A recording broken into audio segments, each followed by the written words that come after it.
Hello everyone, welcome to crypto lens और मेरा नाम है रुचि तोमर। देखिए, G20 समिट खत्म हो गया और क्रिप्टो करेंसी इन्वेस्टर्स के लिए सबसे ज़्यादा इंटरेस्टिंग ये इसलिए रहा और वो इसीलिए इसको जानना चाहते हैं क्योंकि वहाँ पे क्रिप्टो करेंसी के बारे में बात की गई। सब लोग अपनी आंखें नज़रें उधर लगा के अपने कान खोल के यही सुन रहे थे कि वहाँ पे क्रिप्टो करेंसी के बारे में क्या डिसीजन लिया जाएगा, क्योंकि IMF इंटरनेशनल मॉनेटरी फंड और FSB फाइनेंशियल सिक्योरिटी बोर्ड ने 7 सितंबर को एक सिंथेसिस पेपर अपना सबमिट किया था जो कि था 53 पेजेस का और उसमें क्रिप्टो करेंसी के बारे में बोला था कि क्रिप्टो करेंसी के साथ में क्या किया जाना चाहिए। देखिए, इस पेपर में क्या था वो हम डिटेल में लास्ट वीडियो में बात कर चुके हैं। अगर आपने डिटेल में जानना है कि उस सिंथेसिस पेपर में क्या था तो आप आई बटन में मैं लिंक दे दूंगी, आप जाकर वो वीडियो देख सकते हैं। बट तब भी मैं शॉर्ट में बता देती हूँ उसमें था क्या एक्चुअली। देखिए, सिंथेसिस पेपर में क्या था, IMF और FSB ने डायरेक्टली बोल दिया था कि इसको बैन तो नहीं कर सकते हैं क्योंकि देखिए ये ऐसी टेक्नोलॉजी पर बेस्ड है, ब्लॉकचेन टेक्नोलॉजी पर बेस्ड है,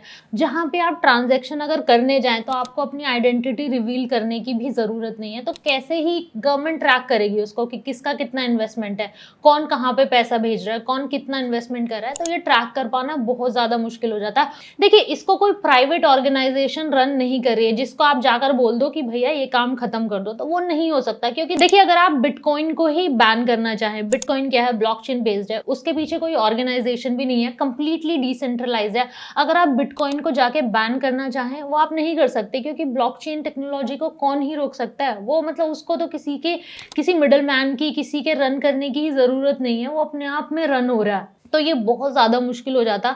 तो ये बैन के बारे में तो बात खत्म ही कर दिया कि बैन तो नहीं कर सकते इस टेक्नोलॉजी को। अगर मानो जबरदस्ती बैन करने की कोशिश भी की तो इसमें क्या होगा, फिर लोग इलीगल तरीके से इसमें इन्वेस्टमेंट करने लग जाएंगे, जो कि पास्ट में हुआ है। बहुत सारे देशों की गवर्नमेंट ने इसको बैन करने की कोशिश की है। इंडिया में भी एक टाइम 2018 से पहले ऐसा था कि ये इलीगल था, मतलब जो कोई अगर क्रिप्टो करेंसी में इन्वेस्ट करेगा, बिटकॉइन में इन्वेस्ट करेगा तो उसको जेल भी थी। तो अब क्या हुआ, लोगों ने इलीगल तरीके से इसमें इन्वेस्टमेंट किया।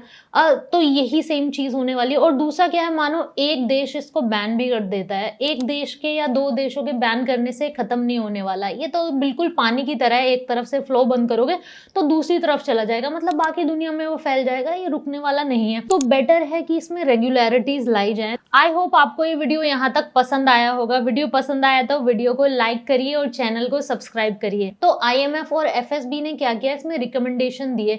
इन्होंने बताया कि इसमें सिंपल क्रिप्टो करेंसी ही नहीं है, सिंपल क्रिप्टो करेंसी की ही ट्रेडिंग इसमें नहीं हो रही है।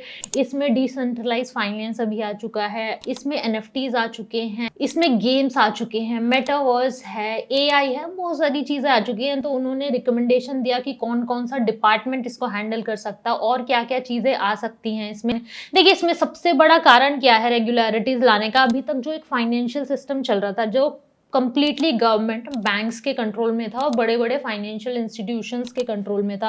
अब क्या है, पैरेलल में एक ऐसा सिस्टम आके खड़ा हो गया जो किसी के भी कंट्रोल में नहीं है, कंप्लीटली डिसेंट्रलाइज्ड है और लोगों को बहुत ज़्यादा ट्रैक कर रहा है। और अगर ये लोग इसको कंट्रोल भी करना चाहें तो नहीं कर सकते। तो जाहिर सी बात है, लोग इसमें रेगुलरिटीज़ लाने की कोशिश करेंगे क्योंकि इसमें बहुत सारी चीज़ें फिर होने लग जाती है, फ्रॉड होने लग जाते हैं, वो वाले केस जाते हैं सुप्रीम कोर्ट में।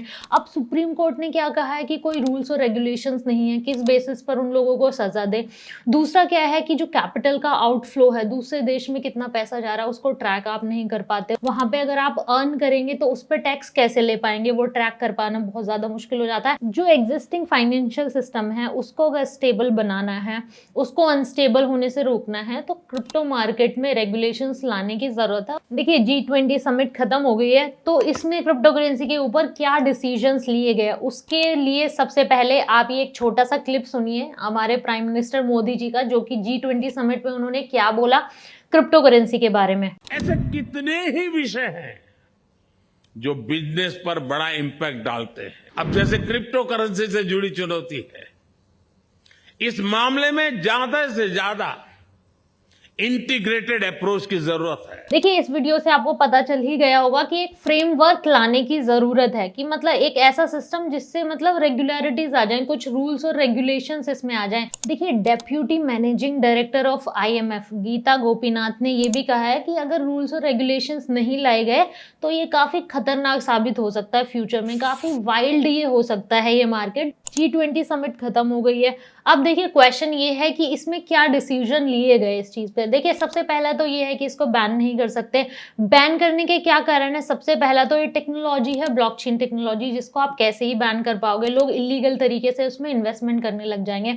और अगर उसको आप कंप्लीटली बैन करना भी चाहते हैं तो जो मतलब गवर्नमेंट जो उसको बैन करना चाहती है उसको बहुत ज़्यादा टेक्नोलॉजी चाहिए होगी उसको बैन करने के लिए, तो जो कि अवेलेबल नहीं है, उसमें बहुत ज़्यादा टाइम लगेगा और उस टाइम में हो सकता है कि ये मार्केट कहाँ से कहाँ चला जाए। अब देखिए इसमें रेगुलरिटीज़ लाएंगे कैसे? आईएमएफ का तो ये कहना है कि सेम रेगुलरिटीज़ रख दी जाए वर्ल्ड वाइड और सारे कंट्रीज सेम फॉलो करें, बट जो डिसीजन लिया गया है वो ये लिया गया है क्योंकि हर एक देश का जो फाइनेंशियल सिस्टम है वो अलग अलग तरीके से काम करता है। हर एक देश की जो करेंसी है वो अलग तरीके से काम करती है, रिस्क अलग तरीके के हो सकते हैं हर एक देश में, तो हर एक कंट्री अपने अकॉर्डिंग इसमें रूल्स ले सकता है। मतलब बेसिक रूल सेम रहेंगे सारे कंट्रीज के लिए, बट एडिशनल रूल्स वो अपनी तरफ से लगा सकते हैं अपने कंट्री के हिसाब से, अपने फाइनेंशियल सिस्टम के हिसाब से, जो भी उनको सही लगता है।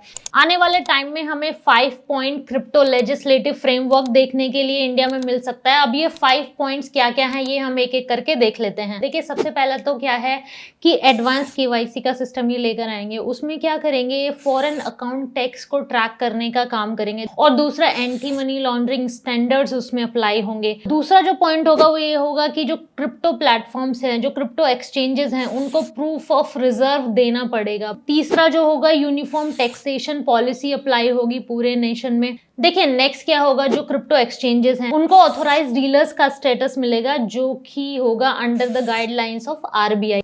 देखिए इसमें नेक्स्ट क्या होगा, की पोजीशंस मैंडेटरी होंगी, मतलब ऑफिसर्स नियुक्त किए जाएंगे इसके लिए कि अगर मतलब कोई मनी लॉन्ड्रिंग होती है, कोई डिसीजन लेना है तो उस पर क्या होगा, ये एक पूरा डिपार्टमेंट बनाया जाएगा जो उस पर डिसीजंस लेगा। देखिए ये अभी बेसिक 5 पॉइंट्स हैं जो सामने आए हैं कि क्या रेगुलेशंस आ सकते हैं, और डिटेल में इंडियन गवर्नमेंट उस पर तभी कोई डिसीजन लेना चाहती है कि और दुनिया के देश आके और उस पर डिस्कशन करें, और आगे जब बात बढ़ेगी और ज़्यादा प्रपोजल्स इस केस में आएंगे तो उसके बाद ही इंडिया कोई डिसीजन लेना चाहेगी। अब देखिए लोगों का क्या कहना है, लोगों के अलग अलग मत हैं इसको लेकर। एक तरीके से बहुत से लोगों का ये कहना है कि ये मार्केट यहाँ तक पहुंचा है बिना रूल्स और रेगुलेशंस के। रूल्स और रेगुलेशंस लगाएंगे तो मतलब मार्केट वो नहीं रह जाएगा जो है नेचुरल, जिसकी आत्मा है वो कहीं ना कहीं खो जाएगी। गवर्नमेंट और फाइनेंशियल इंस्टीट्यूशंस इसको कभी भी जो एग्जिस्टिंग फाइनेंशियल सिस्टम है उसके ऊपर नहीं जाने देंगे। टैक्सेशन बहुत ज़्यादा हो जाएगी। उसके साथ ही बहुत सारे लोगों का ये भी साथ में मानना है कि रेगुलरिटीज बहुत ज़्यादा इंपॉर्टेंट है क्योंकि आए दिन स्कैम्स बहुत ज़्यादा बढ़ते जा रहे हैं, और अगर इसमें रेगुलेशंस नहीं लगाए गए, नियम नहीं लगाया गया, कोई ऑर्गेनाइजिंग बॉडी उसके लिए नहीं बनाएगी, इसके लिए अगर सज़ा नहीं रखी गई तो आने वाले टाइम में और ज़्यादा ये बढ़ती जाएगी। आने वाला टाइम ही बताएगा कि क्रिप्टो करेंसी मार्केट का आगे कैसा रहता है, फ्यूचर कैसा ये परफॉर्म करता है आने वाले टाइम में, और जो भी जानकारी आती रहेगी हम आपको उससे अपडेट ज़रूर करते रहेंगे। आई होप आपको ये वीडियो पसंद आया होगा। अगर वीडियो पसंद आया है तो वीडियो को लाइक करिए, शेयर करिए और सब्सक्राइब करिए। बेल नोटिफिकेशन भी दबा दीजिए जिससे कि हम जो भी नई वीडियो लेकर आए, नई इन्फॉर्मेशन क्रिप्टो करेंसी मार्केट में क्या चल रहा है वो लेकर आए तो आप उसको मिस ना करें। अगर आप और भी डिटेल में क्रिप्टो करेंसी मार्केट के बारे में जानना चाहते हैं, पढ़ना चाहते हैं, तो हमारी वेबसाइट है financiallanes.com। आप वहां पर जाकर डिटेल में ब्लॉग्स पढ़ सकते हैं। थैंक यू सो मच, मिलते हैं अगली वीडियो में।